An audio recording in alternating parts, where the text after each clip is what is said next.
Did you hole up in a geodesic dome in the Sonoran Desert with the intention of murdering a hyper-intelligent colony of ants who invented crop circles? Did you launch grenades at the ants' monoliths only to have them retaliate by trying to cook you alive in said dome with smaller reflective monoliths? Did these genius ants then make you shack up with a 16-year-old girl to send mankind on to its next evolutionary step? If so, you may have just found Quarter in the Unkind Rewind, where we succumbed to the ants are better than us, but we're just going to have to come to terms with this sci-fi horror film from 1974, Phase 4. Thrill me. I'm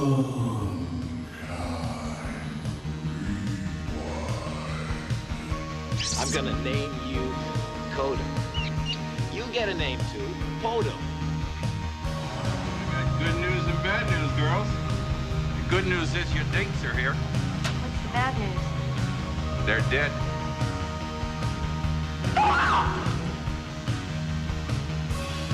You too? You got a boner too?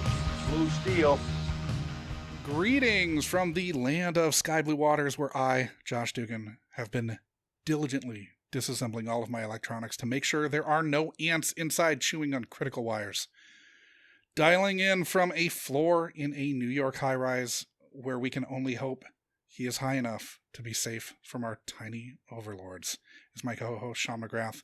Sean, have you been rationing your grenades so as to not run out of them? I really want to know what a grenade does to an ant because I don't even think it would bother an ant. But what I want to know is if the ants are communicating with the lantern flies that have invaded New York already this year. These are the things that land on this sidewalk and look beautiful, and then you just watch a bunch of crazy people stomping up and down the sidewalk. Yeah. Sure. The things that you used to see at the gas stations, every gas station in the Midwest. Yeah. I'm imagining that the ants are communicating with those lantern flies. Presumably, yes. Dune bugs too, probably, right? I mean, it's just any of those like sure. reviled insects of the night. Yeah. This week, we are joined by our special guest, who appears to be lucky that she has not fallen victim to these terrifying members of the Order Hymenoptera, as she's much closer geographically to our aggressors in Phase 4, Victoria Walsh. Tori, why don't you tell the audience who biffed it and didn't listen to last week's installment a little bit about yourself? Yeah, sure. I am just your average Royals fan, Chiefs fan, Kansas Cityan. Sports are like a huge part of my identity, but also so is like nerddom, movies and such. I have a mediocre online presence. It's not that I'm bad. happy to be here It's today. like what mine is. So mediocre, right? It's not yes, bad. yeah. It's not, like outstanding either, though. Sure. Yeah. So, and you're now in Colorado, right? I'm in Colorado, yes. I'm in Colorado as we speak. Right on. So last week I admitted that I had shamefully never heard of this film until I saw it on the list that you, Tori, submitted. Sean, had you seen or heard of this before? No, but I wouldn't say shamefully. Probably have not heard of this. I mean, Saul Bass's name certainly has come up. Mm-hmm. Weird though that such a trivia tidbit as this, as his directorial effort, wouldn't have found its way into a lockbox in my brain, because this is exactly the type of thing that I would have remembered forever. But for sure. No frame of reference whatsoever to Phase 4 or Phase 1, 2, 3. Yeah. And Tori, you surmised that it had been since the late 90s since you'd last seen it? Not that long. I would say probably early aughts. Yeah, early aughts. So probably about 20 years. Yeah.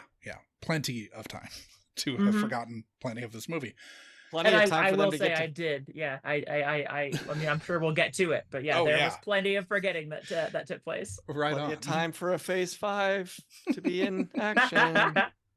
In searching for this, movie, I did find on Amazon Prime that there is a movie called Phase 7, which Whoa. has nothing to do at all with Sure. Phase 4. Unfortunately. But I thought it was just like, okay, so they're like, we just skipped Phases 5 and 6. We're just right on to Phase 7, right? Which appears to be like a boxing movie or something. Okay. So yeah, Okay. Phase 7 apparently is ants take over humans and fight each other. Okay, fair enough. It's Rock'em Sock'em Humans. Yes, Yeah. exactly. I hope we get another guest who grew up with Phase 7. What's funny too is my brother and I were talking about this, and he actually watched the movie with me when we did our little rewatch, and he had never seen it before, never heard of it before either.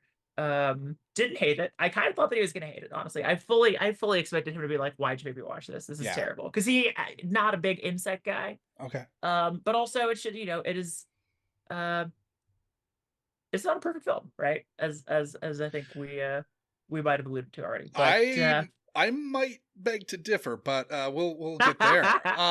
The thing that was really interesting to me is that there's another movie called Series 7 too. Not Phase 7, but Series 7. I don't know if you guys have heard of it. But he was like, "Oh, I'm surprised you didn't put that on the list." It's like, listen, if I hadn't seen it within the last like 3 years, I would definitely have. But sure, right. I've only heard of the Secaucus 7, which is sadly not related to. Return of the Secaucus 7 is not. If you guys need me to come back and do a Series 7 episode, I'm happy to do it. Okay. So we didn't talk about this last week, but one of our guests, who we just recorded with for Cloak and Dagger, Mike Wiebe, he's in Riverboat Gamblers and Dracula's. He has actually. Those are bands, by the way. Yeah, those are bands. But he's actually written a fucking song about this movie. He loves this. Oh, for real? He was so jazzed to hear that we were doing it because he fucking loves this movie. He hadn't seen it until a couple years ago, but he was like, "Oh no, that movie's sick." What's the song? It's just called Phase 4. He's like he's like just recorded it as a demo right now. He's not sure how it's gonna end up going out there, but we should somehow find a way to. I'm hoping to include it in either the episode that drops after this, the Q's and T's once this is dropped, so people have more context for it. But I might, hopefully we can find a way to get that song in. So, yeah, Mike, get on that. Now, when you were describing your childhood, you painted a picture of into it. You painted a picture of a self-contained home life far removed from the town and school district, where you didn't live anywhere near your friends. Do you think that the isolation that the main three characters experienced in Phase 4 struck a chord with that isolated younger version of yourself? I didn't really think about this at the time, but in rewatching the movie, that was actually something that stuck out to me. It was like the entire movie basically just takes place with like these guys in a dome by themselves, right, cut off from the world. Like radio doesn't work, like nowhere to go, no escape. Like just like we're stuck here on our own with each other, ostensibly. But then eventually like it's just the one guy by himself, right? So it's like okay, well, yeah, the Lone Ranger. So yeah, I definitely do think that struck a chord. And in thinking of other movies too from that era of my life that like have really resonated and really stuck with me, a lot of them have that common theme of a man alone or a person apart, somebody that's isolated, sometimes physically, not always physically, right, but isolated in some fashion, whether it be emotionally, psychologically, physically, sometimes all of the above, right? I'm thinking of like Solaris. I'm thinking of like Vanilla Sky movies where like thematically like the protagonist is kind of like on their own. Now, are you with the Solaris? Are you going to the original Russian one? No, the or Soderbergh. the Soderbergh one. Okay. Not that the Tarkovsky one is bad. Sure, it's just when I think it's of, harder like, to rewatch because it's very fucking long. Yeah, the 2002 version is only 100 minutes. It's a tight 90 basically. So yeah, and the Tarkovsky one, if I remember correctly, is a 2-taper. I've not. Oh man, I've only ever seen it digitally, but that might be the case. Now, as a latchkey kid, was there anything resonant to you about Kendra, who was meant to be 16 here, finding herself without parents or guardians? I actually found myself hating Kendra. Okay. I did not when I was a kid watching this movie, I didn't remember Kendra being kind of the dim light bulb that she is in the movie, Mhm. and kind of the reason that everything like kind of goes fakakta to begin with. Sure. Um, To be fair, I to definitely Kendra, I think they were going there anyway. yeah. I mean, it's not like entirely her fault, but it's, in Yeah. terms of like, I definitely felt like if there's one thing that I like didn't really get the same enjoyment out of watching the movie now, it was just Kendra's entire arc, her Okay. whole situation. Yeah, I just think as a didn't kid, really vibe with it. yeah, as a kid, Kendra might just be like her main trait might just be kind of unforgettable. In that she fucks everything else up. But like as a person, she is largely forgettable, right? Like Mhm. she does not stand out. No, complete In cipher, right? Yeah, but you almost have to kind of be an adult and go through having roommates and go through like people aggravating you and having not a great explanation as to why before you really start to like dread Kendra. That's a good way of Um, saying it. Yeah. Yeah. Yeah, yeah, I mean, we that. should talk. I mean, I don't know if we want to get full Kendra here, but like, she was just like a shampoo model, like that just somehow found her way into this movie. And Is that actually true? Is Lynn she'd been Frederick in a couple actually a movies shampoo before model? this. she just, yeah, that was to degrade her. I'm No, okay, sure but the thing is, I would 100% have believed that if that had been true, right? Like, because you're exactly, it's a perfect it's an apt description it of is a very who she is in the strange, movie. Yeah. yeah, and I guess there could be some explanation just to kind of like we get this little dose of her Hmm. upbringing, right? She's largely in a very isolated community herself. Mhm. Um, is it parents and grandparents or just grandparents, Just right? Just grandparents. Her grandparents. Okay, parents Yeah. are No parents. Parents not in the inexplicably picture. not there. Yeah. Mhm. Yeah, she just, doesn't have parents. And she is very cool with getting the news about her grandparents, by the way. Mhm. Well, The they might horse, have killed her parents. We don't know. maybe. Yeah, the horse is Well, at okay, this so here's point. something that we're kind of glossing over. Who is the third guy that like escapes the farm with them? Is it like just a farmhand? I Like think it's Cleet, just a I think is his farmhand. name. Yeah. Like Yeah, Cleet. just some dude who Yeah. gets anted to death, I guess. Yeah. Yeah. That But burrowing thing is like the scariest part of the fucking movie too. It's I gross. didn't even know that one could get anted until seeing this movie. I Yeah. didn't know one could be anted so hard. And now I have a new fear unlocked. That Yes, you could get absolutely. anted. Yeah. I think this Because movie actually might be why I have trypophobia. oh yeah, some of these people got anted really fucking Real hard. bad. Real And we're fucking not talking bad. about Yeah. Anthony Edwards. And we're not even talking about that mouse. Yeah. Like that mouse or that spider. Yes. Yeah. Yeah, all the time lapse shots of Mhm. just like decaying like corpses of livestock and animals and spiders and all kinds of just like ants all over. Yeah. Yeah. Yeah. Saul Bass kinks right there. Mm-hmm. Mm-hmm. It Um. definitely shows that this guy is a title sequence guy, right? Oh, Like yeah. there's definitely a lot of those kind of Mhm.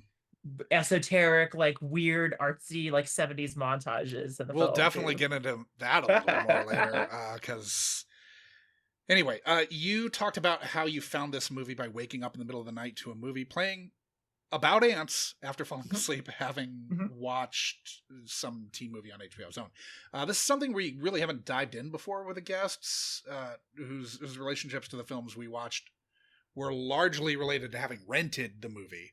Do you remember Okay. any of the other gems other than Solaris and Vanilla Sky that you stumbled upon on late night cable on those niche movie channels? Series Any that 7 is stick one of out? them. Okay. That we were just talking about earlier. Yeah. Solaris, Vanilla Sky, I mentioned those. Let's see. Honestly, the thing is, a lot of the time, I wouldn't get the name of the film because, like, Sure. you're just on, and by the time I think to like open up the TV guide and look at what the movie is, the movie's Right. over, Uh-huh. and it's on to the next thing. I'm sure that there are others. If I had thought about it a little bit more ahead of No, time, it's I fine. probably It's could have fine. gotten some, but I'm springing the yeah, stuff none on are you. none are coming none are coming to mind really, other than the ones we've already talked about. Okay. But I do think that is part of like I think we touched on this in the pre-interview too, but Mhm. one of the things that really kind of like makes this movie stick out in my mind is kind of how it just almost just fell into my lap, metaphorically. Mhm. And not something that I ever sought out or had heard of. And had it been incumbent upon me to like go and find this movie, I never would have heard of it or seen it, just like you guys, right? Like It the fact that wasn't it was like just like you served up were, on a platter. yeah, Yeah. it wasn't like you were into creature features and then just eventually found your way to ants. No. Like, okay. And in fact, I don't even really like creature features. I like it. I was watching an episode of Actually a couple of days ago, that show on Dropout, and they did a mini game where it was like name the creature from the creature feature, right? Mhm. And the only one I knew was the goblins from Troll 2, out of like the 9 or 10 ones that they did, right? And like, yeah, I mean, Gremlins is basically like as creature feature as I typically Mhm. get, aside from obviously Phase 4. Sure. But I don't see this as like a creature feature type movie. I mean, it has a No. lot of common elements, Mhm. but I don't think that it really is one of those like, Creature from the Black Lagoon or Right. like Ghoulies or one of those like Leopard. It's not one of those types of Yeah. films. That would have to be them, right? If we're talking ant Yes, creature for sure. features, Mm-hmm. it's going to be Yeah. the giant ones that have been ballooned up with gamma rays or whatever the hell happened in that Yeah, movie. exactly. Yeah. Mhm.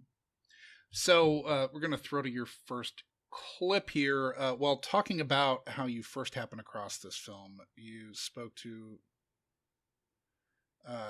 how Phase 4 struck you then. It had a lot of that kind of. Zack Snyder wasn't a thing yet, Sure.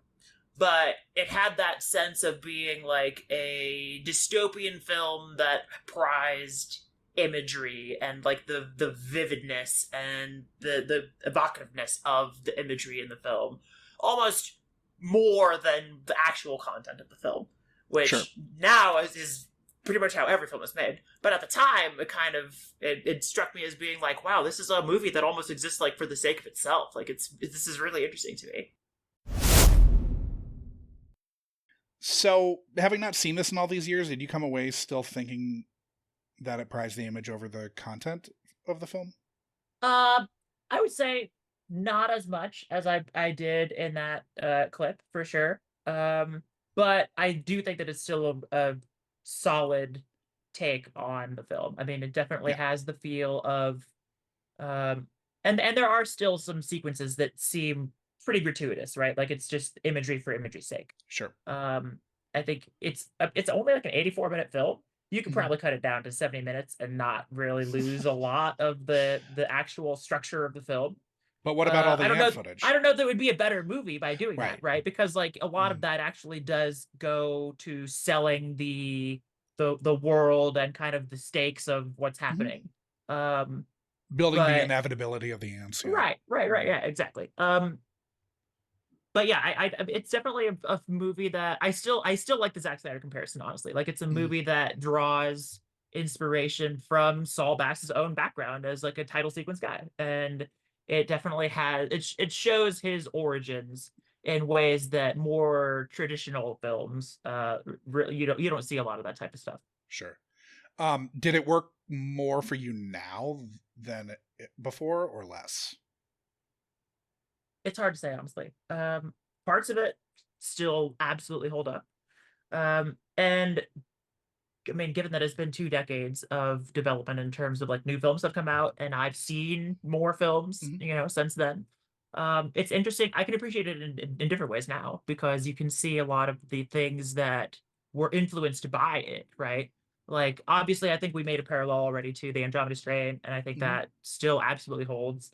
But it's not just the Andromeda Strain, right? That whole like man versus environment, man versus like cataclysm struggle Mhm. shows up in a lot of our media, especially like the more modern you get. I think we have this kind of obsession with the end of the world. Right. Um, No, but I Emmerich's also, got a whole fucking yeah, career built exactly, on it. yeah. I mean, Yeah. Roland Emmerich basically wouldn't exist without Roland. God damn it. I always that do that. fascination. Nah, it's fine. Yeah. Um, but something else that I noticed on this rewatch was that I think that it influences movies too, like a lot.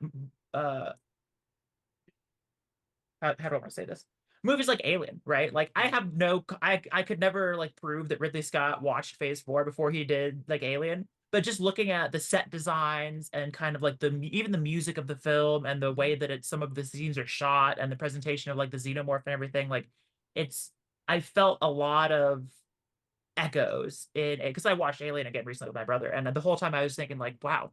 The whole time I was watching Phase 4, I was thinking like this. Even the design of the dome structure and like the feel of the Narcissus is compared, or the Nostromo is compared to what they're doing in the desert. It has that same kind of like very industrial new tech vibe. Yeah. And they do talk about in Alien and Aliens, they talk about kind of the proximity to ant kind of systems, biosystems, having a queen, that kind of thing. I don't know. I can't. I think Hudson says they're not fucking ants, but something to that degree that we're operating in the same. Yeah, that definitely sounds like Hudson. Little system here.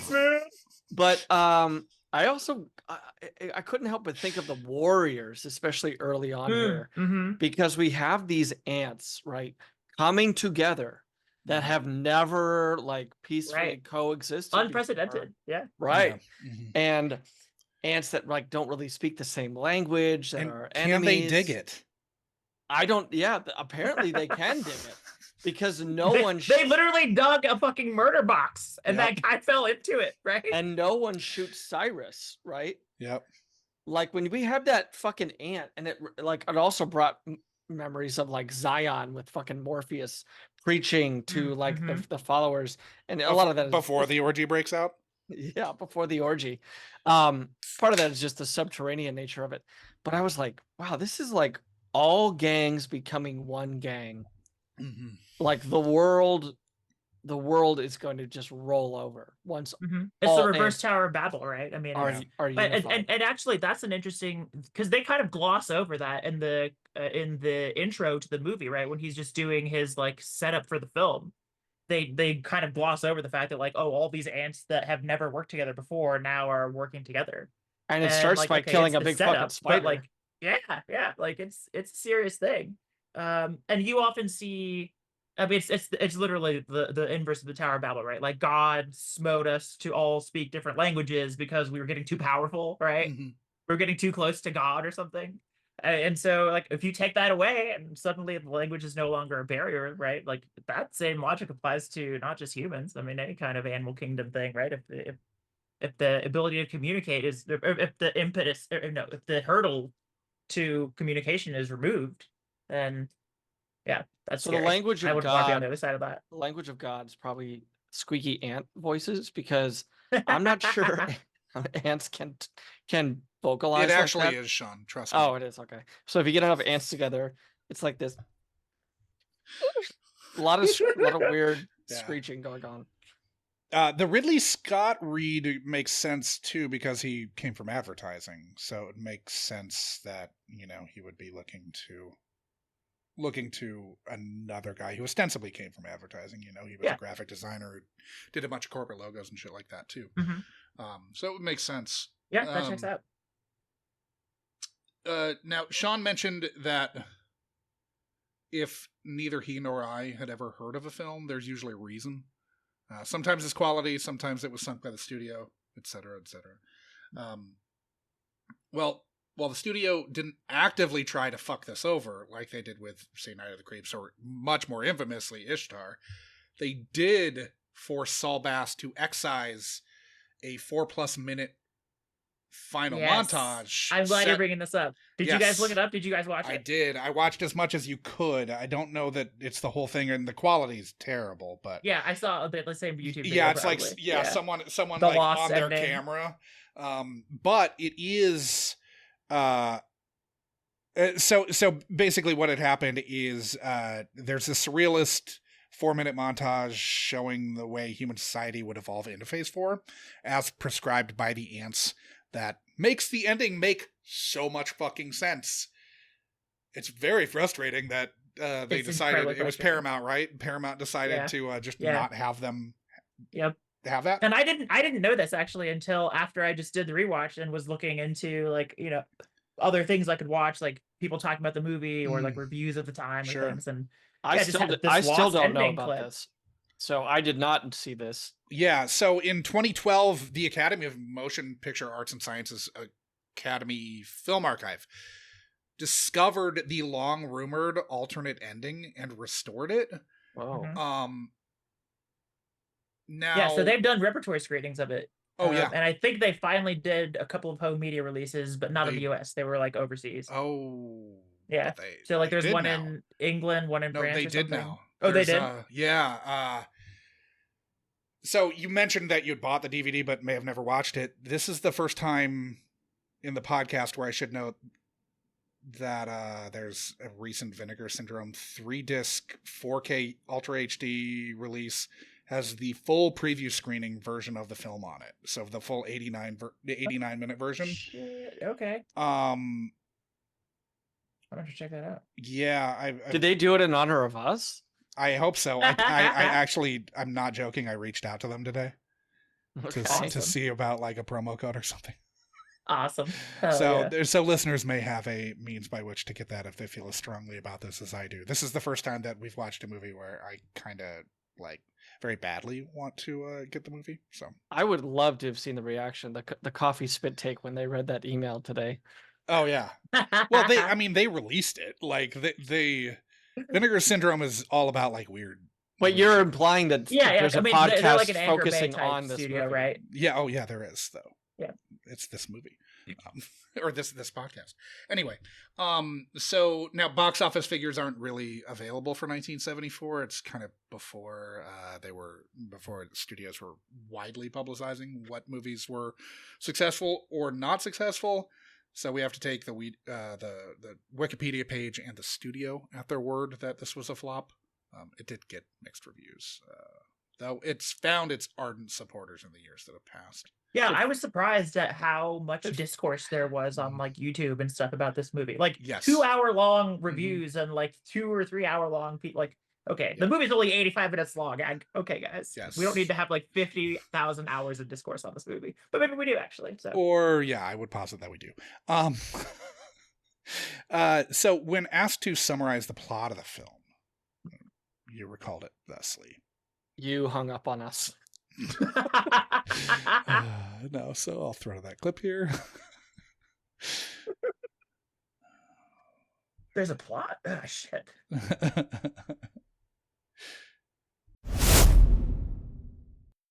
There is some kind of incident. It's either like a natural phenomenon, like a lightning storm or something like that, or some kind of like alien interaction with a colony of ants. Okay.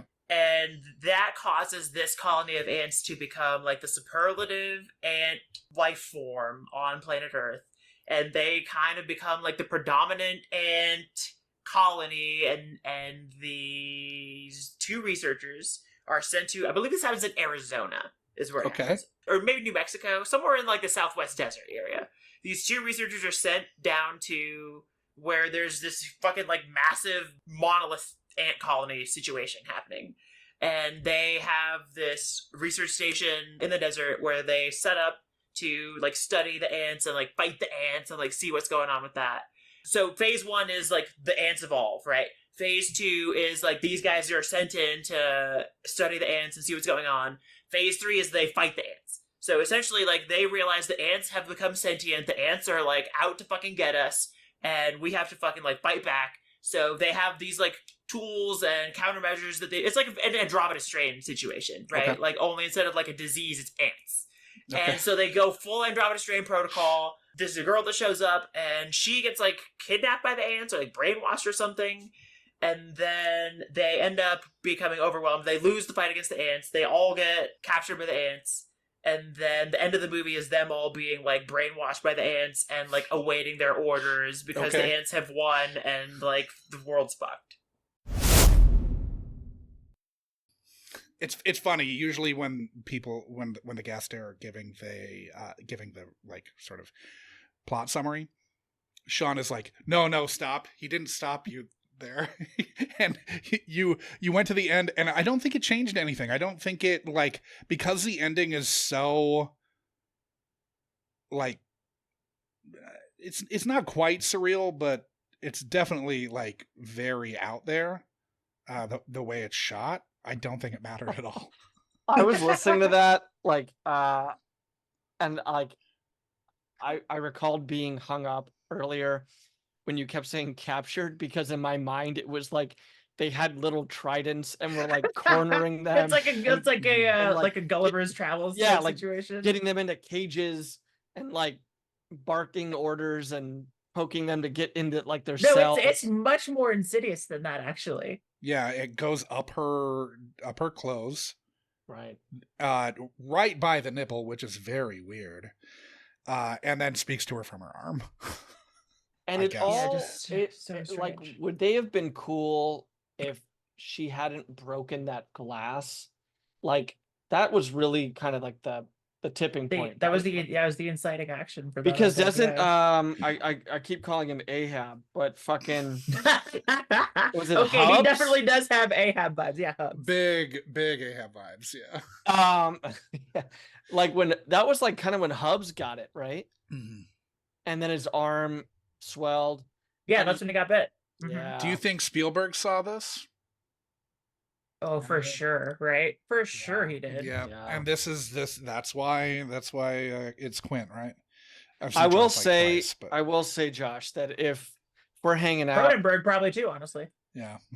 and an ant has bit me and my arm is like grotesquely swollen, quit fucking banging into me. Because poor Hubs, they could not avoid him. There's 3 people in this thing, and he kept going like. Anytime that he starts to talk about how he's in pain, someone just snaps right Yeah. into his arm. Yeah. Like, come on. I think that might Go be on. his kink, though. That might be the only way that he can kind of achieve any pleasure at all is by having his bitten and inflamed hand keep knocking into things. They really needed to incorporate kind of restaurant communication by saying corner, Yeah, corner, behind, points. corner, behind, Uh-huh. coming in. Poor Hubs. Let's spare a moment here. We did not get the time lapse decay on Hubs the way I was kind of hoping for when he fell into that like Viet Cong pit. I mean, we did. Well, they actually killed God, it Nigel totally was Davenport like a for Viet this. Cong pit. Yeah, for sure. So how did you feel about your recall? Pretty good, honestly. I definitely the phases are more ambiguous, I Sure. think, than I made them a little bit more discreet. Mhm. It's 'cause good the phases recall. are actually the That's phases really are good. the ant phases, right? It's not like the phases of like the war. It's like the Right. phases of their, takeover. Mhm. So I got that wrong. And as you already mentioned, Ahab, totally gonna stick with Ahab instead of Hubs because Yeah. Hubs, whatever, Ahab. Mhm. He doesn't get captured. He just gets fucking murdered. Yes. Like heinously murdered too. But I would posit that he's a war of ways criminal. to die. Yeah, okay, because they're sentient creatures, and he's like killed. I mean, like millions of them, probably, Yes. right? Yeah. Yeah. I mean, they ran out of grenades. Right. Because of him. Right. Yeah. Yeah, so that actually makes me wonder too, like if he hadn't blown up all the towers, Would they have been able to live how in do harmony? events progress, right? I got a lot of notes 'cause about that that. seems like that's but- what triggers the takeover at the farm too, For sure. which eventually leads to Kendra showing up, which eventually leads to, the whole thing going sideways. So Yeah. Did any moments especially stick out as ones that you'd completely forgotten or misremembered? so the ones that we already just mentioned, yes, for sure. I forgot how much of the movie, especially in the first act, is just montages of ants. It's wild. With ant vision. There's Yeah, a lot of like ant vision. honestly, like it's really creative, like to the point where I was sitting there, like my brother and I were actively discussing, like, how did they film all this stuff? Yeah. Because it's 1974, and a lot of it looks like it was. I mean, it obviously all had to have been practically shot on some degree because it's not like they had CGI imagery. It but was you practically also shot, yeah. you have this element of like, okay, like when they have all the ant corpses lined up and they're doing like the ant funeral dirge and all that shit, it's like, how the fuck did you guys get this to actually work? Yeah. The scene with the one ant in the air conditioner, and like then the ant comes and like bites the mantis and all that stuff. Like, just the like the miniature work, the effects work, Mhm. outstanding. I did not give that enough credit when I first watched this. That's not really like a plot recall thing, but that No, that but was something that really stood out to me. Was like, Well, like when they would I like wasn't as impressed with it as I should have been at the time, and I Mhm. definitely was a lot more impressed this time around. maybe they had little dummies, but like when they would blow up stuff and we'd see those ants like Mm-hmm. what was the like there was like that you know that we see a lot in kind of like kids shrunk down style movies or like Oh Ratatouille yeah, or like something Honey I Shrunk the Kids and all that. Yeah. where the ant was escaping Ahab and he was grabbing things and smashing down. Mm-hmm. Like that looked really, I don't know, valid and realistic, Yeah. and Mm-hmm. it couldn't have been. And I don't know what the body count was on this movie. Like I don't know if there was an expert standing by that was like, oh yeah, I gotta take stock of that. Those are like a six. like a pet ant guy. Well, they Yeah. American Humane would have been doing that, but they didn't start doing that until after Heaven's Gate. So 1981 or 2 is when they first started. Yeah. It was Oh, Heaven's interesting. Gate I and didn't know Cannibal that. Holocaust. Yeah. And they do that Cannibal with, Holocaust, yes, of course. Mhm. and they'll cover Jesus. insects. Like they'll cover ants, the Humane Society. I don't know. See, that was my joke. Was like, it's like they're ants. I right? So, could like, actually find out pretty easily. I'll try. I mean, I'm effort thinking that. like, okay, Home I've Alone. worked with American Humane on some things. I'm so I sure can that reach out to somebody's people. keeping an eye on the tarantula and Home Alone, but like, there's Mhm. so many fucking ants in this thing, Mhm. and a lot of them go whizzing through the fucking Oh, for sure. sky. air. Yeah. Yeah. We should probably give a shout out to all of that. All of the wildlife, all that ant stuff was shot by wildlife photographer Ken Middleham. He did the same for it won Best Documentary in 1971, The Hellstrom Chronicle, which didn't, from what I can tell, doesn't seem like much of a documentary. It's a narrative film that is using kind of documentary aspects or something. It sounds very strange, but he shot all of these insect sequences for that, and so they brought him on specifically to shoot this stuff. Yep. Well, he knocked it out of the park. He for did. sure. It's like I'm still kind of awestruck how frankly like enthralled I was during a bunch of what would normally in a movie just be fucking B-roll. Mhm. Yeah. It's 100%. crazy. Yeah, and Like- it just, I mean, enthralling is the right word too, because yeah, it's like I couldn't look away. Yeah. And it's just really, really powerful, really compelling, and I mean, I didn't really remember how much of a horror movie it's meant to be. I don't know how successful it is at that, but there definitely are like those elements of just like, oh, this is fucking scary. Mhm. Like, This is way scarier than Them, for example, right? Like the Mhm. inflated giant ants that you can easily kind of hide from in a cave. You can't really hide from ants, right? Like right. how many ants would be in, like, say a normal farmhouse?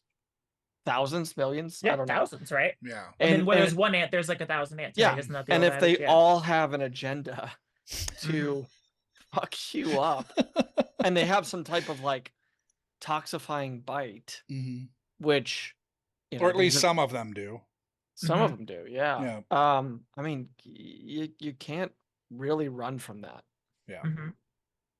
Oh, we should probably give a shout out to our previous guest, Daniel H. Wilson, who wrote the 2019 sequel to The Andromeda Strain under Michael Crichton's like imprint or whatever, the Andromeda Evolution. So Yeah, I should ask to see if he's seen Phase 4.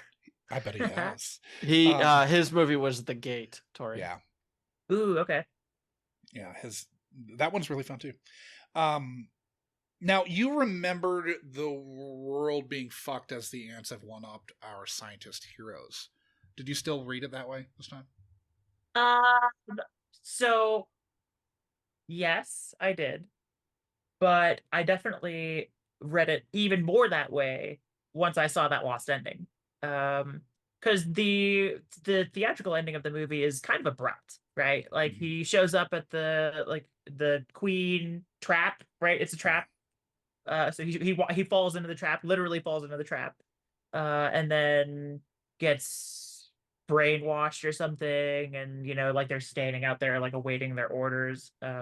It's implied because in the voiceover he talks about like they're going to lay siege to the cities and towns and stuff. So like it's really not a happy ending, but it's maybe they figure out a countermeasure or something, right? That's it's not necessarily the end of the world. It's just it's phase 4.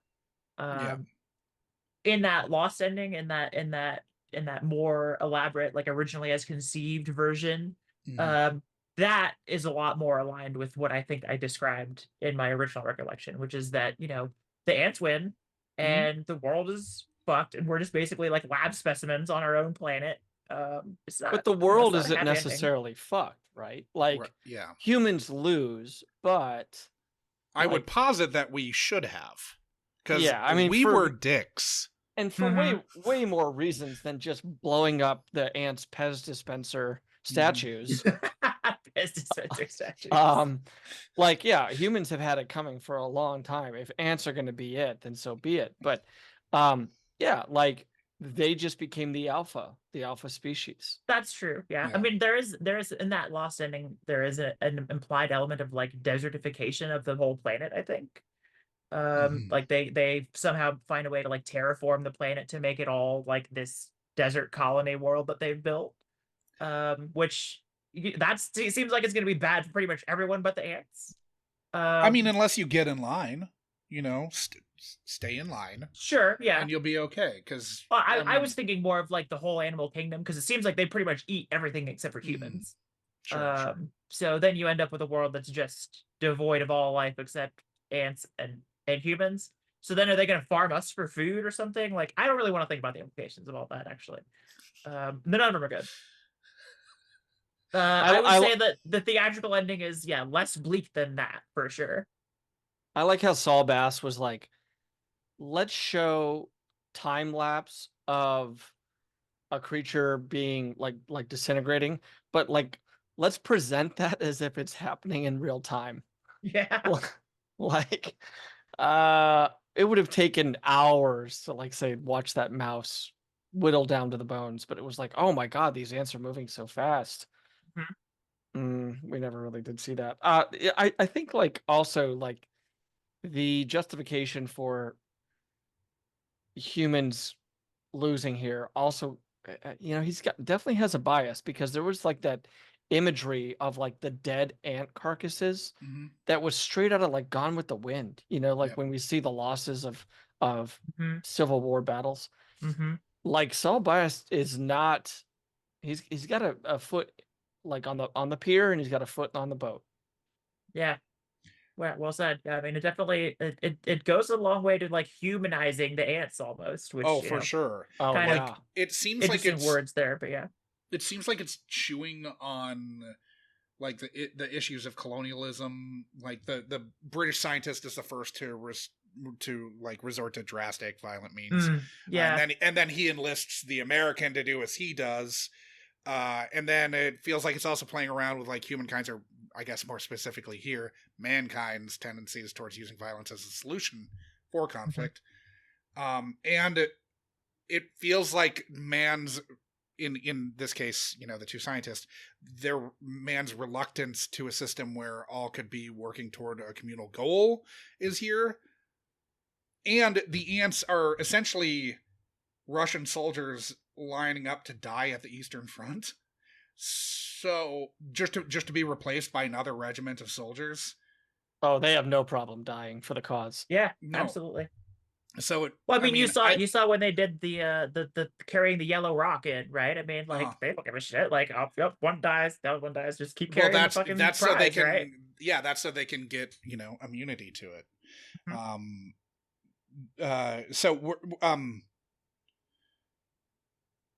Were you surprised at how positively it seemed to look to our communist ant overlords, who are shepherding us toward our next evolutionary step? I don't think I was surprised by that, actually. Okay. And I mean, I don't disagree with that stance either. I mean, it definitely it doesn't cast Ahab in a favorable light, which it's interesting. When I first saw the movie, and in my recollection of the movie, I remember thinking it was like a that like the humans are the good guys essentially, right? Like they're fully justified. Like we've got to save the world essentially. Like the stakes are never made that profound in the film, but there is kind of an undercurrent of like, okay, if we don't do something here, it's going to be too late to do anything later on. So yeah, it was kind of my recollection of the film is definitely where it's Nigel Davenport's character is like the main hero, and then Michael Murphy's character is like his sidekick, and then they save this girl who is the damsel in distress, right? The actual facts on the ground are a little bit different than that. Oh, big time. Yeah, it's really crazy how Ahab really is the villain here. Like he won't let them leave. He won't let the girl leave. Yeah. It's definitely a very, very like sort of, very much a British colonial overlord type. Like, no, I'm just going to tell you guys what to do because I know what's better, and it basically always resorts to violence and war crimes. Genocide. Yeah. I suppose we should talk about the cast just for a second. This stars British character actor Nigel Davenport as our Ahab. He had supporting roles in A Man for All Seasons and Chariots of Fire. Then Michael Murphy, who we just mentioned, we on the podcast know him from Cloak and Dagger. I don't know who. We should probably keep a tally of like these recurring actors on the pod. Yeah. Interesting. We've had 2 Michael Murphys. We've had 2 Fairuza Balks. There's probably a couple The more. Craft, right? It was one of them. Yeah, The Craft and Return to Oz. Josh. Okay. Who was our guy from Hiding Out? Shit! Yeah, the he plays the boxer. Shit. I mean, he was a boxer. He was a boxer, but he's a janitor. Different guy. His friend who gets the bullet, the stockbroker or whatever, the lawyer. Oh yeah, Ned Eisenberg. He's also in first. Because we've had two Ned Eisenbergs. Yeah. So yeah, Michael Murphy returning to the pod, having been in Cloak and Dagger, still kicking. He's 80, I believe 86 or 89. Yeah, it was interesting because the only other thing that I recognized him in, like immediately off the top of my head when we queued this up, was that he plays Ben Foster's dad in The Last Stand. He's like the guy that's like in charge of the program to like demutify mutants. Okay. So, like the mutant cure. He's like that senator who's like in charge of that program. He's also one of the cops in Shocker. Big fucking dickbag. Yeah. And then Ben Foster like flies out the window and if you watched movies in the sort of mid 70s through the 80s, you know this guy. Oh yeah, he's in Manhattan. Michael Murphy, in a fuck ton of Robert Altman movies. Everybody's gonna have a different take on what they know him from, but like he's a really hard guy to describe physically. He's a white guy. He's kind of like permanently. Yeah, he's got kind of like a long face, a little bit. Yeah. Kind of a long face, like leaves his mouth hanging open a lot. Yes. Yes.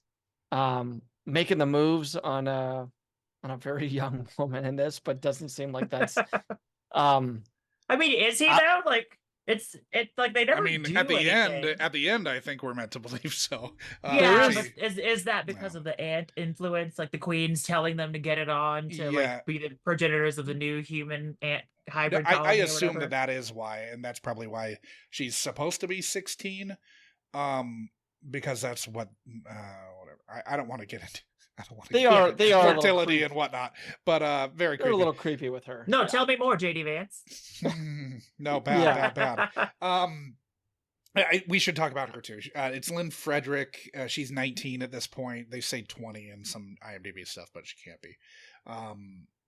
This comes out like 2 months after she turns 20. She, because I guess she was more full-figured than Saul Bass wanted for 16.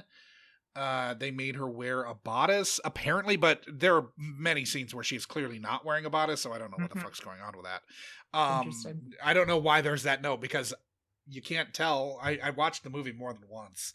Like, seems pretty clearly like this is 1974 and she's not wearing a bodice or any undergarment of any sort. Correct. Now Lynn Frederick, 3 years after this, she marries Peter Sellers, and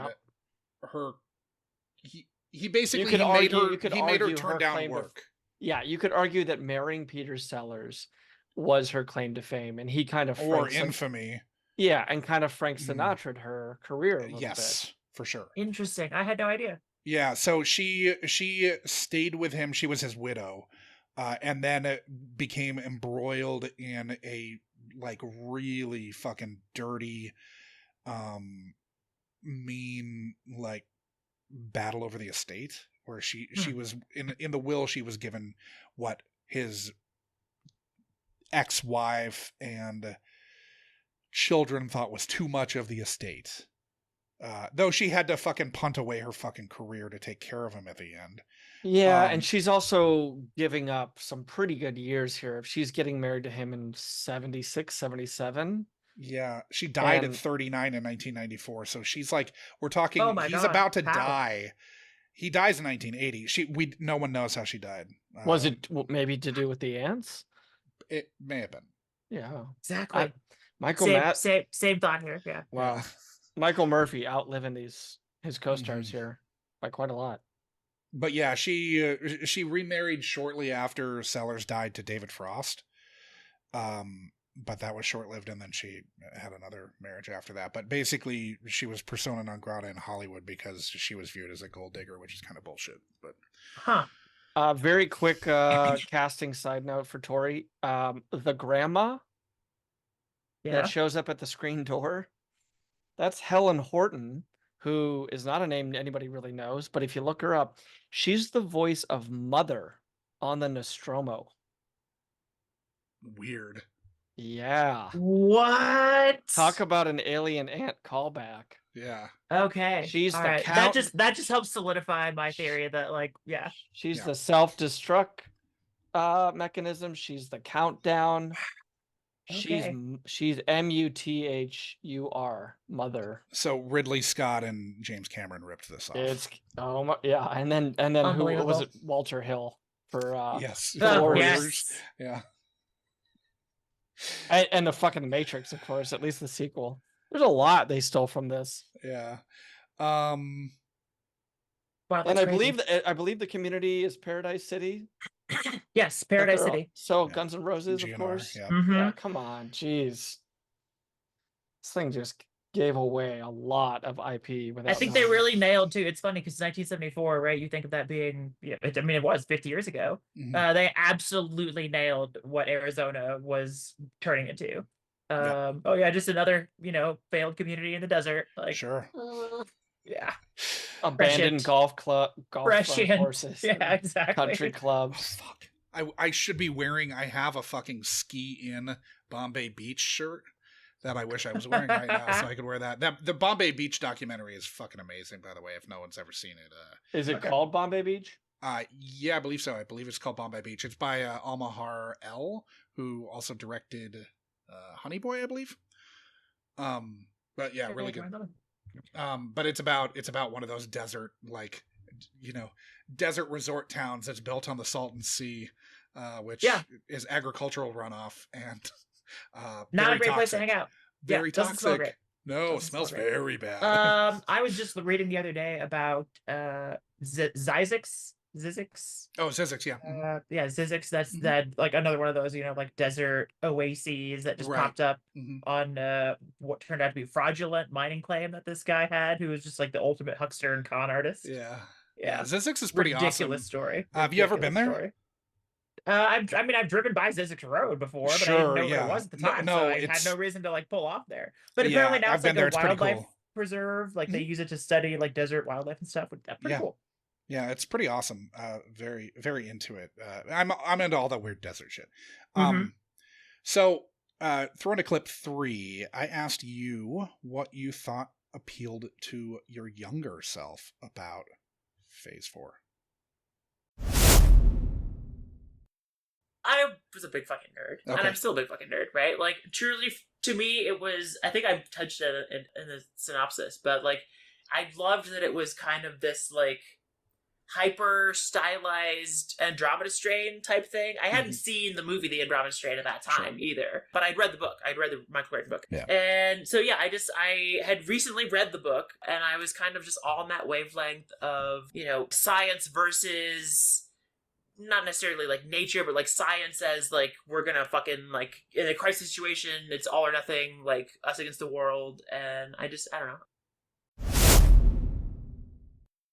Curse a lot. That's my takeaway from all these clips. That's fine. I do. I absolutely do. This is an explicit podcast. Did this still play like a hyper stylized Andromeda Strain to you, or did you feel like there were more comps to draw from now that you didn't have then? I think it's still a valid comparison. I don't know that it's the best comparison or the one that I would make again. If you asked me to describe it again, I would say it. Yeah, it isn't necessarily a film that prizes imagery over narrative structure and like over what's actually happening in the events of the film and not just the imagery of the film. But it does. I mean, you know, look at who Saul Bass is as a person. Like look at his body of work. Like he's gonna play to his strengths, and I think he does a good job of that in using, especially that nature photography that we were talking about earlier, right? Like he definitely takes advantage of the talent that this guy has to kind of do some world building and kind of set the tone for the epic struggle that's about to take shape. And as it's taking shape too, like he keeps taking us back there to kind of reinforce the mood of the film. I think the Andromeda Strain comparison is still a good one. But yeah, we've touched on a couple of other things like Alien and that type of thing. I do get the vibe of the like kind of the I Am Legend, you know, like the last man on Earth, like Omega Man type situation a little bit that is not something that I think we mentioned before, but there is kind of just due to the them being out in the middle of the desert, right? I mean, the only people that they interact with in the entire film on screen is basically this family that ends up dead. Even after they warn the family to like, hey, get the fuck out of here. You know, they disregard the warning and then they pay the ultimate price for it. And they explode those popcorn seasoning salt bombs where it's just yellow dust. Yeah. Everywhere.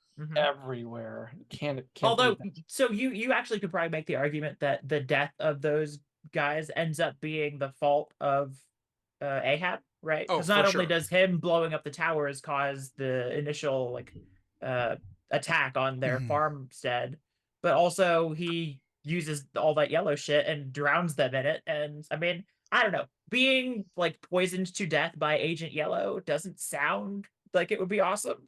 No, sounds like it would suck hard. Yeah, I think that so there's that element of kind of the isolationism that I didn't really touch on earlier, but I think there's also just an element of kind of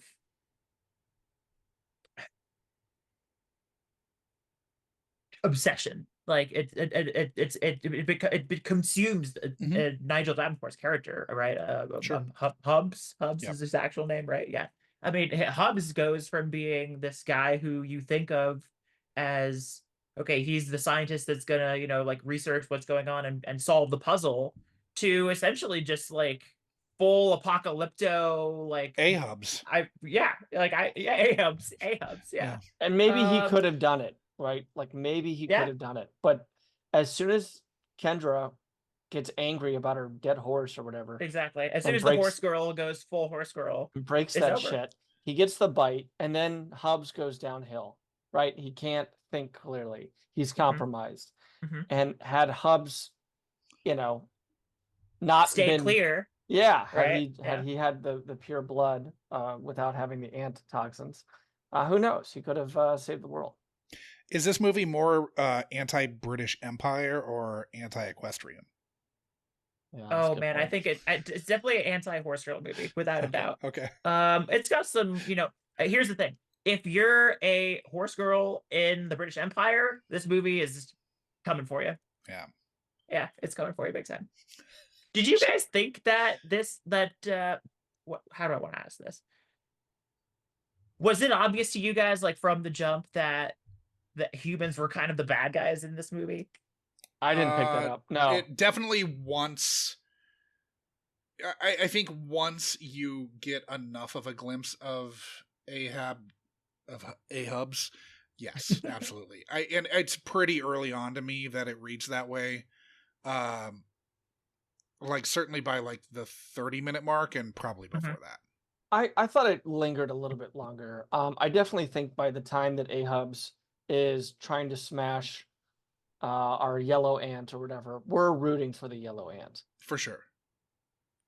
That comes pretty late. But yeah, I mean, I do think like I think the moment where he's blowing up the monoliths with his fucking grenade launcher, to me is like okay, he's not a serious scientist. This is bullshit. I love fuck this guy. It's presented really well too, right? Because he's on the radio and they're like, hey, you're gonna stay there for 2 weeks, right? Like you gotta like shut this thing down. And he does he's just like looking at his cigarette. Yeah. Just takes a drag of his cigarette and then immediately just cuts to monolith exploding, right? Like just like we never follow up with what the guy on the radio is saying about them not being able to stay for 2 weeks. Like that plot line just disintegrates immediately after that.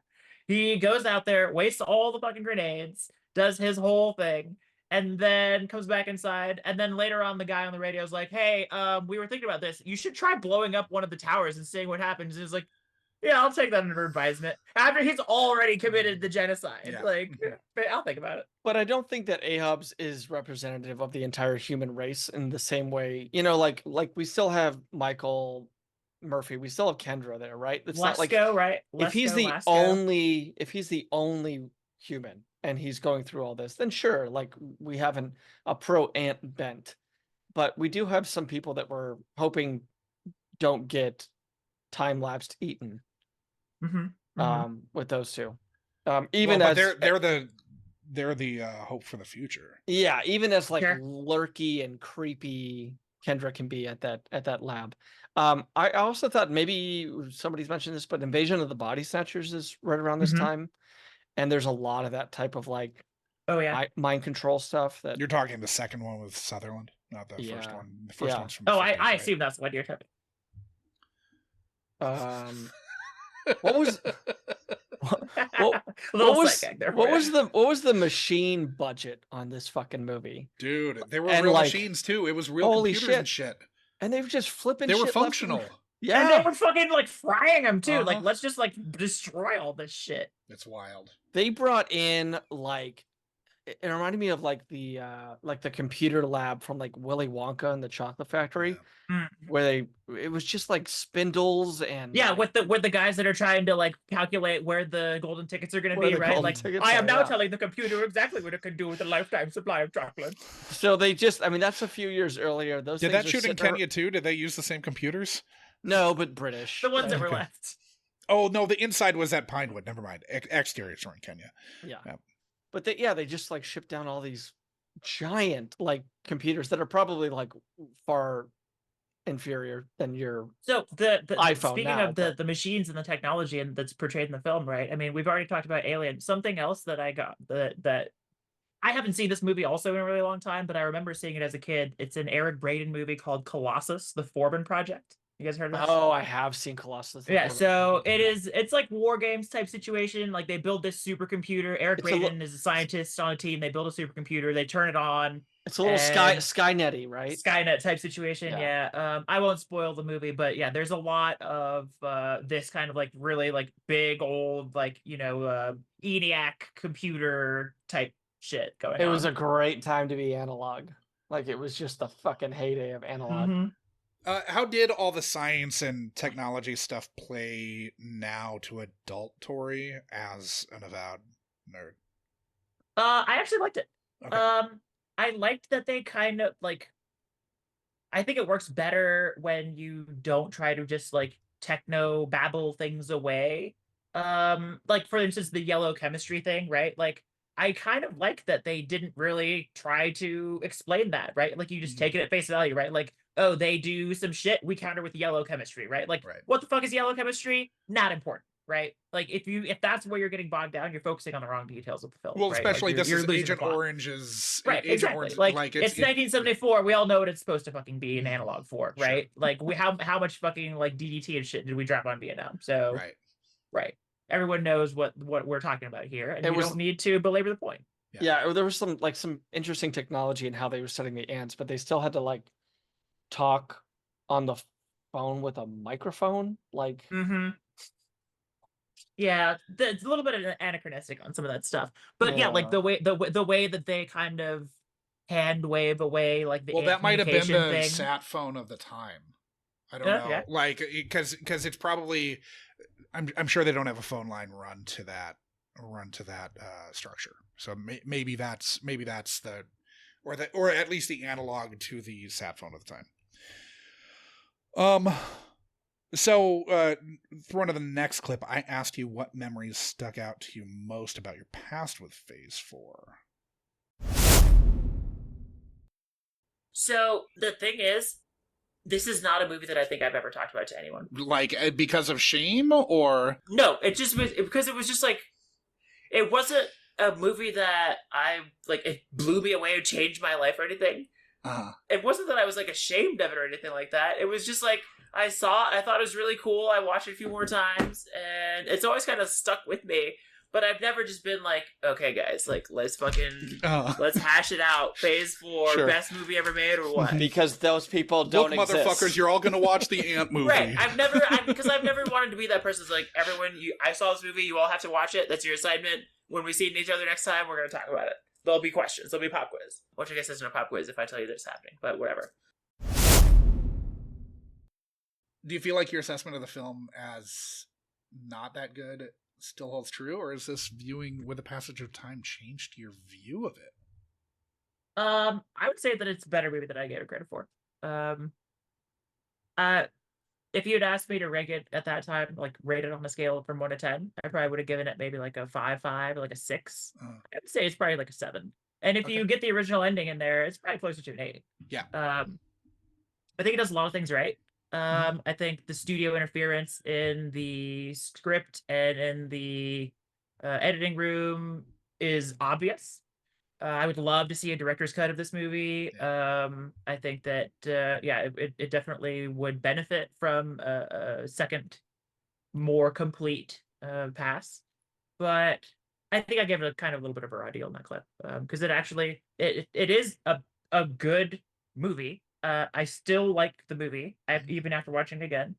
And especially after watching with my brother, I would say that, you know what, I actually totally would be like, everyone watch the fucking Ant movie and we're going to talk about it. Okay, good. That was actually going to be my question. Would you recommend it? But it seems like a clear I yes. 100% would, yeah. Yes. Like, not to everyone, right? But there's definitely a certain genre of person that, you know, probably the same type of person that's going to want to be on this podcast or watch this podcast or like be like a film nerd type person who would definitely appreciate this. Do you feel any shame at not having been demanding that everyone you know watch the movie? I kind of do feel like I was I've missed some opportunities to introduce to some people and to bond with some people who I think would have really appreciated it. Get a tat. Get a tat. Get a tat. What would the tat be? What would the Phase 4 tat be? It Just would the be 7 monoliths? It could be The hand with the holes in it. The hand with the ant. What a conversation starter. Like, you could get it's not a bad idea. You could get the ant on your hand and the holes tattooed in your hand. There you go. Yeah, there you go. So yes, I should have been more of a Phase 4 evangelist. Yes, for and sure. I do regret that. I mean, there's no time. The time to change is now. You know, like I am unabashedly a fan of this movie. If I think not, this movie was fucking great. If not you, Tori, and us, then who? Yeah. Right. Then who? So we talked a little about Saul Bass last week, but we should probably talk about him for a second. This is the only feature film directed by Saul Bass, famed graphic artist who, in addition to coming up with a slew of corporate logos that are truly iconic, namely the Geffen Records logo, the last Bell Corporation logo, and the AT&T logo after the split from Bell, the Continental Airlines Jetstream logo, the Big W Warner Brothers logo. That's the Warner Music Group one now. He also revolutionized opening titles in the 1950s, being the first to render openings dynamic, like image-driven title sequences, synergistic with the film that it was preceding, making them actually mean something and having them serve a storytelling purpose. Bass worked first with Otto Preminger and then with Alfred Hitchcock, with Hitchcock thinking so highly of Bass's work that he came in as a creative consultant on Psycho, being centrally involved in how image-driven elements of the film were, particularly the shower scene. And Bass was integral to that.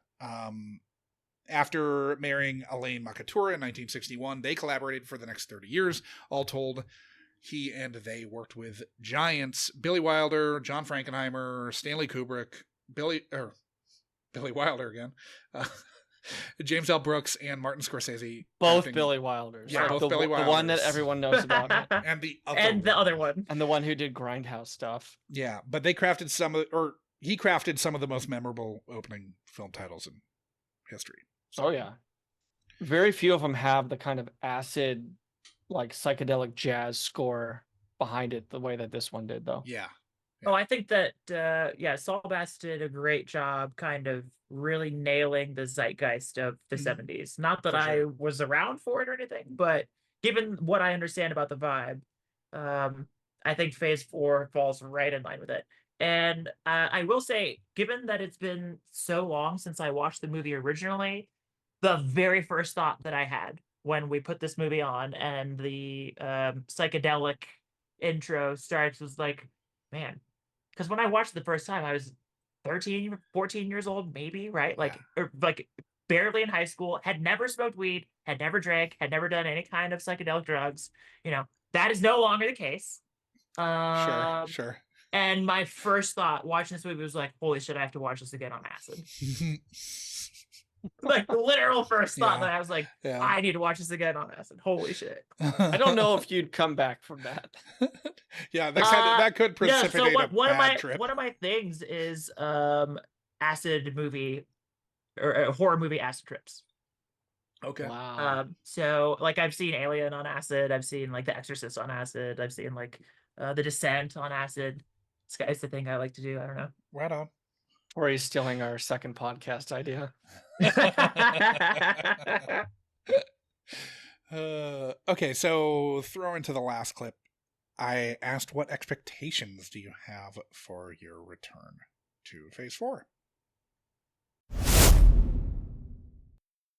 Dude, I'm gonna say I'm actually excited for this because my main like memories in terms of like the phantasma, like mental image of the movie in my mind is that I remember them essentially like going to war with these ants in this like research facility that they have, and then the ants like figure out how they're doing, like how they're killing them and like outsmart them, right? Like, and because they're ants, their version of like doing that is like, we're gonna sacrifice like 10,000 ants to overload this fucking like machine that you built, and then you're gonna be goat fucked because you're in the middle of the desert, and we have like a million more ants, right? 10,000 ants like, is nothing for them. Exactly. It's just that there's this sense of just like overwhelming momentum that builds on the side of the ants to the point where like the end of the movie is them just like, I guess we surrender because like there's like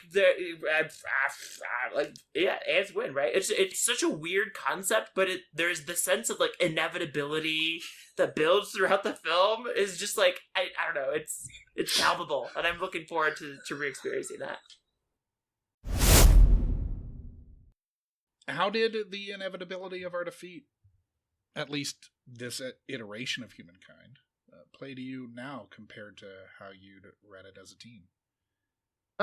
Yeah, well, we talked about it a little bit on one of the earlier questions, but my reading of the entire film is different now. Because you know, allegorically, I didn't really get a lot of the references to the Cold War, to British colonialism, to American imperialism, right? Mhm. To all those things. But also, I in my mind, the ants were the bad guys, and we Yeah. needed to exterminate them, right? I definitely didn't get that vibe this time around. We definitely came across much more, not necessarily as like the aggressors, but the um, we're the ones that were the responsible for the escalation Yeah. of each step of the way. Mhm. Um, I think that sense of excitement that I had really, it paid off. Mhm. I definitely was almost exuberant when they actually started like doing the not the battle scenes, right? Because they're not really battle scenes, Yeah. but kind of the countermeasures that they were taking, like ants versus science. Yeah, I feel like it played really well. Um, Ants versus, Honestly, that's was it white noise? Was like one of their yeah, great that was one of weapons. that was one of their things too. And just like the whole thing with like the game theory guy and his like Mhm. linguistic adventures with the ants too, that like I honestly I could have done with another entire act that was just, the escalation of the the skirmish that they're going on, because Mhm. Ahab's even talks about, right, like that I've analyzed the records from the first skirmish, because Yeah. the implication being that like, oh, this is just the beginning, like we're Mhm. gonna like, there's gonna be like future actions and things like that, and you get a little bit of that. But the movie that I really kind of wish that I had gotten, they almost made it, right, is just like a full-blown war of the corpophages type situation, Mhm. right, like just war of the ants. I could have definitely gone to see it like a sequel where it's just, mankind trying to save civilization from the ants or something, Tori, like World War Z but ants. I Yeah. just see you pulling a Kylo Ren and just yelling more. Yeah, Yeah, 100%. you just want more of everything in this movie. Do Except you Kendra, less horse show. Yeah. do you think that your read of the film having changed is related, like has your sort of like personal political ideology changed or evolved in the intervening years? Sure, yeah. I mean, I was raised in a pretty religious, Okay. conservative upbringing. I And think now you drop acid to horror by this films. time I had already kind of started to walk away Mhm. from that stuff. It was actually probably right in that major crossroads in my life where Okay. I kind of made the final break from religion and Mhm. from, spirituality, and kind of pivoted towards like atheism and towards like away from conservative politics and all that stuff. Sure. So yeah, I mean, there definitely is an element of that to it. But I think a lot of it too is just that I'm more informed now, right? Like at Right. the time I was still a kid. Mhm. Like very literally. Like I was a smart kid, but I Yeah. was still a kid. Um there's that quote, right? Like you're always an idiot. It just takes you 10 years to realize it, right? Yeah. Like I'm still a complete dumbass. I'm just not going to Sure. realize it until I'm in my mid 40s, right? Mhm. But I can say at least now, like, yeah, the Victoria back then, she knew some things, but she wasn't a Rhodes Scholar or anything. And not that I'm a Sure. Rhodes Scholar now, but I've seen some shit. The world has had to go through some shit, right? Mhm. Sure. So yeah. So, moving on to picking up the scraps. Is there anything we've missed that anybody wants to talk Oh man, I've been having like flashes of things that I want to talk about, like as we're talking about other things, and now I wish that I'd been like writing them down or something. about? So crop circles. Yeah, Yes, This is the definitely. first incarnation of crop circles, if we're to believe the notes, which seem accurate because this is 2 years before they popped up in the UK as a quote prank. We all know it interesting. was actually the ants. Um, I actually didn't know that like, so this is the first on-screen appearance of crop that's circles. that's what we're meant to believe. Yeah. Huh. And giant dirt Pez dispensers. Yeah. So what did you guys think about the imagery of like the ant structures, right? Like the reflector like thing that they do, Oh like the yeah. monolith, Yeah. like the murder hole that they build, right? I mean, like clearly there's some engineers that they know what they're doing in the ant colony. Oh, for sure. And the fact that it's all built out of dirt too, right? Right. Like essentially, Yeah. like silica compounds, essentially. Like it's pretty crazy. I also really liked that the human structure was a geodesic dome, which is fun to me. Buckminster Fuller would be pretty pumped about that. About as So would Pauly dome-age. Shore. Oh yeah, big time. I wish we got a little bit more on Michael Murphy's game theory. Yes, and he I agree with talked about emotionally disturbed whales. Yeah. Yeah. And I was like, how's Saul Bass not like giving us a little bit of that, man? Yeah, And there then were a he's got lot of jokes throwaway about it. lines and like jokes in the movie that I'm just like, oh wait, no, like we're just walking away from that. Like, Yeah, and I don't even know if that was really a joke. That was, I mean, that was a little, this is what this man spent his life doing. either way, like if it's a joke, it's a good joke that Yeah. like we don't really get a follow up on any of that. That Give us like a any of callback the at work that least. this guy has previously done, right? When Hubs was explaining the white noise weapon, Mhm. the line literally was, "It's every sound in the world pushed together." It's like, Yep.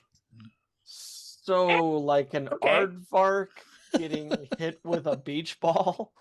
Like that's a sound. Yeah. It's penguin. Yeah, there's penguins in there. There's what's really crazy is that the implication is that all the sounds, it's including sounds that we've never heard, sounds that don't even exist yet, right? Right, Like, oh yeah, right. this is the sound of like a warp engine also in Yeah. here, but like that doesn't even exist yet. Right? This is the sound of an Einstein-Rosen bridge. This is the sound of the Epstein drive from The Expanse. Like this is the sound of Jeff Bezos having an orgasm. Are you doing an impression right now, Josh? I was not. I was retching. But that thing. is probably what he sounds like. Yeah. Is it weird to anybody else that so the ants lure Kendra away, and then they lure Michael Murphy away. Mhm. They lure him into this love den, and all of this work seems to have been the ants wanting a porno. Wow. I think that if that's your read, it just really speaks to the ubiquity of horniness across all Yes. life forms, right? Yeah. Like, the more intelligent we are, the more like devious and intricate our ways of getting off become, right? And they Like, want to watch other species fuck. exactly, right? Yeah. Weird shit, ants. In the sequel, they actually it's revealed that the monoliths were actually giant dildos. Sure, right, yeah. I love how they would come out and they would kind of like squint at Hubs, Yeah, they're yeah. like, if they could, they'd have a little cigarette and be like, fucking do it. Fucking do it, pussy. Shoot us with a grenade. See what happens. Like like, what are we moving on to? Because I have like I guess my favorite part of this. Well, okay, so we still have major gripe and fix this movie. Okay, well, Tori, if you have gripes, let's hear them, because I got a couple.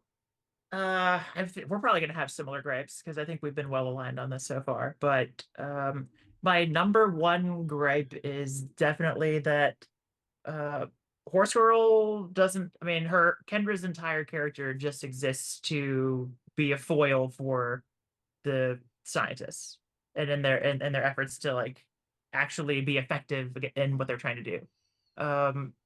She like what is the point of her being in the movie other than that, other than just being like eye candy, right? Because like I'm sure the studio sees the script and they're like, okay, we can't just have this movie be like two fucking like nerdy white guys talking to each other the whole fucking movie, right? There's got to be something else in there. Well, and the ants have to keep the fertile womb alive to be able to make phase 4 happen. Yeah. But There's one of the other gripes that I have is that there's a lot of like it's only a gripe because I think that they could have done more with it, but there's a lot of like dangling threads and ambiguity in terms of like how much influence the ants actually have over the actions of the team. Because it's kind of implied that like they've been observing and monitoring and like influencing, maybe like doing some kind of like brain communication situation, like telepathy or something, but it's never really like concretely addressed. And maybe that is fine, because I don't know that anything that they would have really done with it would have been that satisfying. But it's, I don't know, they teed up a lot of things that it would have been cool, it would have been interesting potentially for them to follow up on. But 84-minute runtime, and half of that is montages. So he didn't shoot enough. There's not enough content here. There's a lot of montage, there's a lot of B-roll. There's not enough story here. I mean, yes, there's mysterious 5 minutes somewhere out there, but still, even with even including that, there's just not enough shot here. He did a really shit job on coverage. There's long takes, there's two separate instances where they film Kendra and then reverse from a stopping point and keep that shot. So like they have a shot of Kendra where she's like looking left, looking right, and then it's reversed, looking left, looking right. Like that shows that you just do not have enough. And for Saul Bass, like the editing room must have been like, why didn't you just get another? Because he doesn't direct a lot, and he doesn't know that you should shoot so much more than you need. Right. I mean, this is probably a dig, but they probably shot about 90 minutes of movie here. Yeah, no, it's interesting you put it that way, because I hadn't really I hadn't gotten it all the way there in my head. But it definitely, you need more movie. It pretty much, I definitely get the feeling that every usable shot, usable thing that they had is in the movie. It's in here. Yeah. Yeah. Fuck yeah. Well, and I would guess that the director that he worked with predominantly was Hitchcock, and Hitchcock famously storyboarded like every shot. And so it's one of those things where like, oh no, I storyboarded this, so this is all I need. It's not. And Hitchcock also got humor in a way that this guy does not. Sure. Yeah. Right. Yeah. I don't know what you're really going to pull out of with these three fucking chuckleheads, but you need Pauly Shore and Stephen Baldwin in here. Yeah, or at least Kendra's future husband to stop by. Yeah. There you go. Did you guys see Memoria? Have you heard of this movie, Memoria? I know a couple of it. years ago, like the Thai movie with Tilda Swinton. Have you seen it?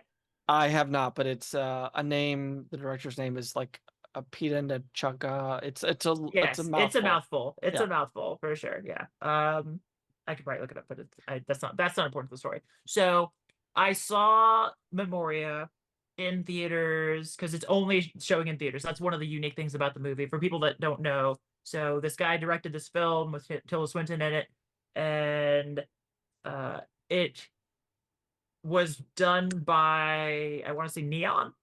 It was a distributor in the United States, and I don't know if this has changed since it originally came out like 2 years ago or 3 years ago, but the original pitch was that the movie would always be playing somewhere. It was going to be a permanent road show, and the only way to see the movie is to go to the theater and see it while it's in your town.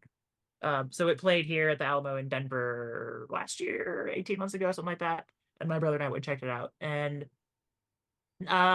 good movie. Not a perfect movie. I would actually probably say it's as good as Phase 4, right? The deficiencies are different, but it does a lot of things well, doesn't do everything well.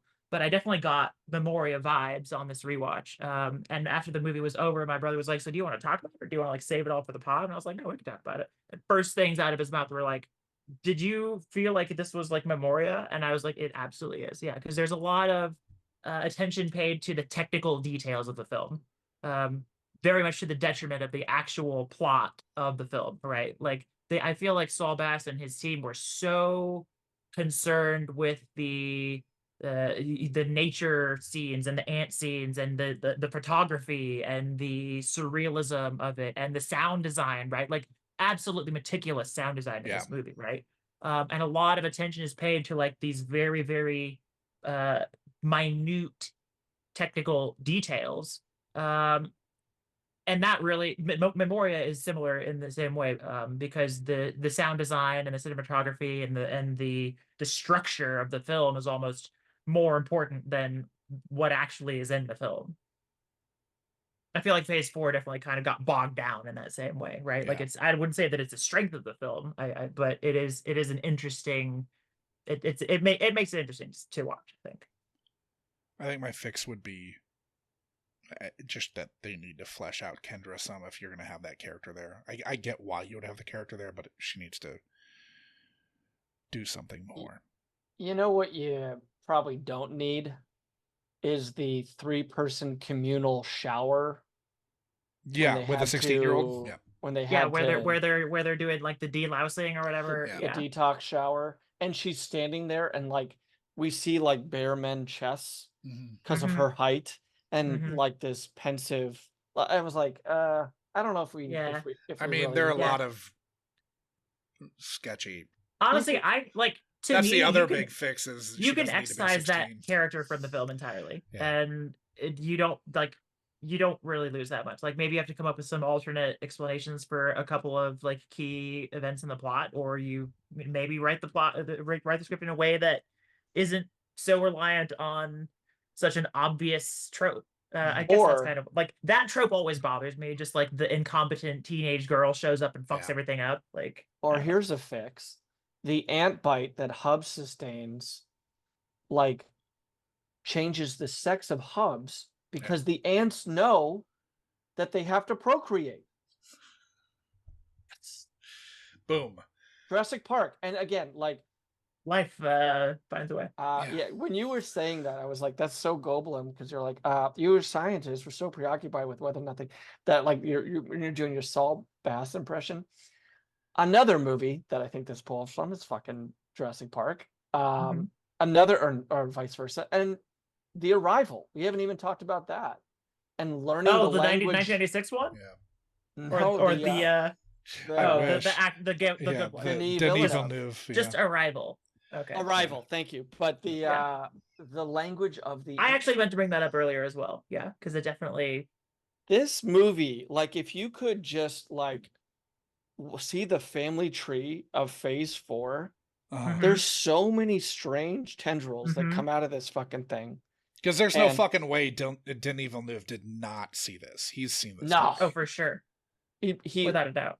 He owns the extra 5 minutes. Yes, he got he also just got he actually the has like the film reel in his house. Yeah, for sure. He may. Him and Tarantino. They have OG prints. There's actually only one. They mail it back and forth. Yeah. Okay, so Saving Graces. What was your favorite moment or element of the film, starting with Tori? Let's see. We can come back to you too if you want. No, Tori might not be able to come with one. Yeah, that's what I was gonna say. It's hard to pick just one, is because there were a lot of like the movie. 10 out of 10 notes. I think that, but like, okay, the one standout moment that I have is it's the murder box, because I had completely forgotten about that. Nice. So when he goes outside, I'm thinking like, oh yeah, okay, like he's gonna follow her out to the anthill, and then so they all end up at the anthill. But then no, he doesn't make it out there. He just falls in a fucking hole in the ground, Viet Cong style. And then just the imagery of like all the ants like shoveling the dirt out onto him. He's just like getting buried alive. Like, fuck, that's real. He got anted. These ants are fucking vindictive as hell, dude. Don't fuck with these ants. I think that the ant photography / ant choreography, if that's a thing, who's the wrangler on this fucker? Yeah, exactly. Like, what's the ant wrangling job look like, right? Like, how did they? What I think. I have questions about. Here's what I think. And I'm just realizing this now, is that that probably took so much fucking time. Yes. To get something so small that they had no time for humans after that. Yeah, I think they blew through so much budget getting all of that shit. It looks fucking amazing. Yes, it does. They had to spend 6 days on little ant running through the terminal as Ahab smashes it. Yeah. That they had no time to like flesh out Kendra or give like a little bit more character background, or let's hear about emotionally disturbed whales. None of that stuff. So we're left with a little bit of a tease in terms of like wanting more with the kind of characters in the plot. Yeah. I don't know. Oh, and the motivations too, right? I mean, because like we've talked about the game theory thing that they laid out for Lesko, but Yeah. Hobbs is supposed to be this like esteemed master biologist, right? And all we know about him really is that he has a swollen fucking hand and he really fucking hates these ants for some reason. He loves he blowing likes- shit up. And Yeah, like he doesn't like to shower alone. Yeah. And he'll drag a 16-year-old girl in there with him. Ooh, not good. Yeah, I mean, like I said, right? It's a great movie. I really enjoyed it. They're definitely. I had whitewashed the '70s, like almost sort of a pornographic vibe that the movie picks up at times. Yeah, I had completely removed that from my mind. I mean, I'm with you on the ant photography. I think specifically the ant scene that works the best is the fucking funeral. Mm-hmm. The funeral's fucking wild. Mm-hmm. But early on, like before the humans show up, this is such a like experimental film strip, right? Like this is something like if you're a kid of the 80s that like the teacher wheeled in on a rainy day and like it was like ants and you, or like a world of Ants World or something. Yeah. And Totally. it was some like 18-minute film strip that just they tossed on some psychedelic acid jazz, and like you're like, okay, that was fine, like let's go to lunch, you know.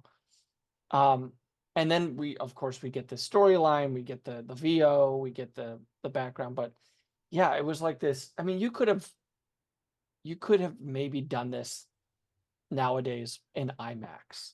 Yeah. Oh, for sure. It would be like the world of ants, and the technology to get them is probably so much more advanced. Like what you could actually film nowadays would be pretty impressive. Quick question.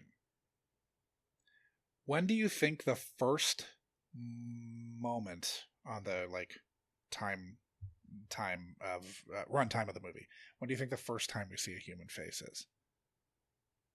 It was way later than I remembered it being, because like I remember it kicking off like pretty quickly, but the first I have it down to the second. There's an extended intro where it's just VO and ants, right? Okay, Tori, guess, and I'll guess after you, or I'll guess first.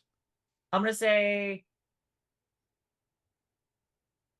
11 minutes. I'll say later than that. I'll say like 18. It's 10 minutes and 11 seconds. Damn it. Yeah. Well, I've only seen this once. Tori has a back tat, so. Okay, so getting out of here, Tori, overall, how did you feel about your return to Phase 4 after all these years? I feel great about it. Yeah, I am glad this was the selection for the episode, and yeah, thank you guys for inviting me on to watch this movie and to talk about it with y'all. Yeah, I honestly I look forward to watching it again, not waiting a couple of decades to do it. Because as we've established, I'm now going to be telling literally every person that I know about this movie and begging them to watch it. As you should. Yeah. There wasn't a clamor among the other guests for Phase 4, so I'm glad, Tori, it was you. Yeah, it wasn't popping up on other lists, sadly.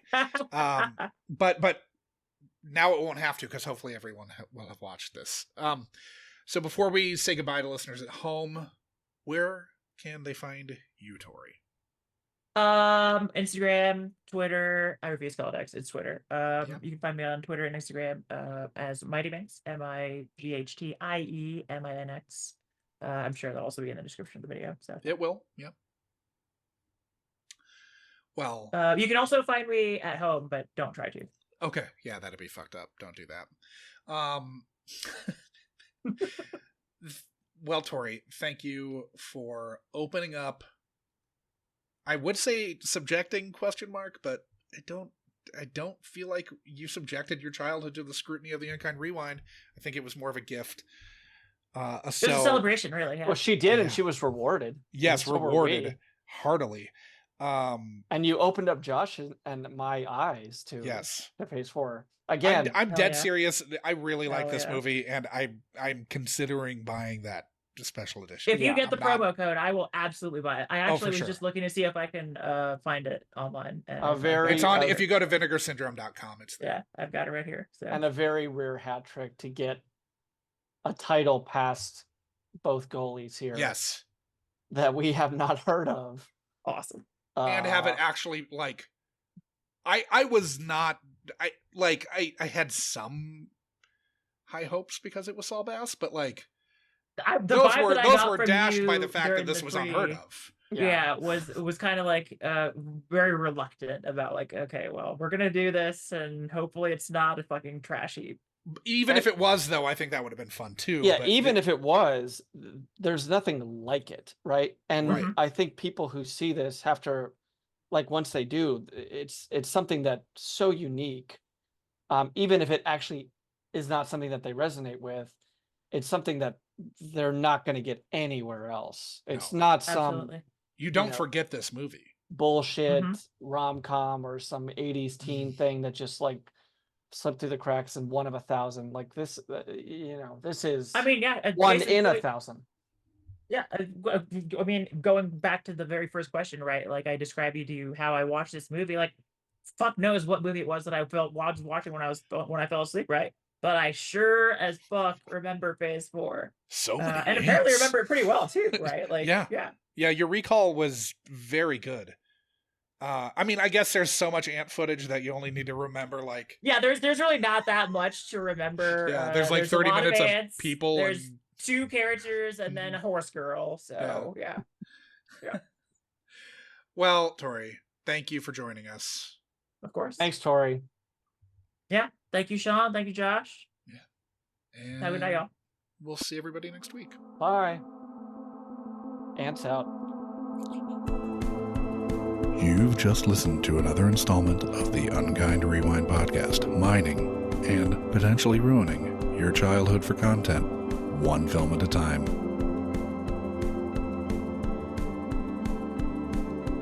Unkind Rewind is a Munchcast production and can be ingested wherever you listen to podcasts and on the Unkind Rewind YouTube channel.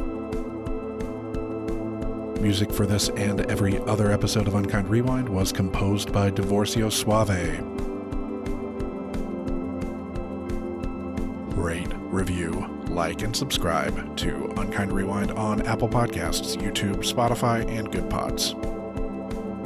Links to all our social media accounts are in our show notes, but you'll find us as @Unkind Rewind Pod on nearly every social media platform, all of which are available at our website, unkindrewind.com. If you have a question, concern, complaint, or feedback, you can email the podcast at unkindrewindpod@gmail.com or call into our call-in line, area code 507-479-6440, and leave a message that can be played on air.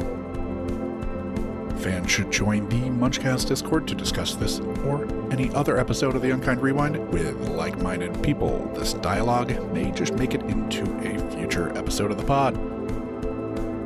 The Unkind Rewind Patreon will be coming soon, so start squirreling that pocket change away. Thank you for listening to another Unkind Rewind.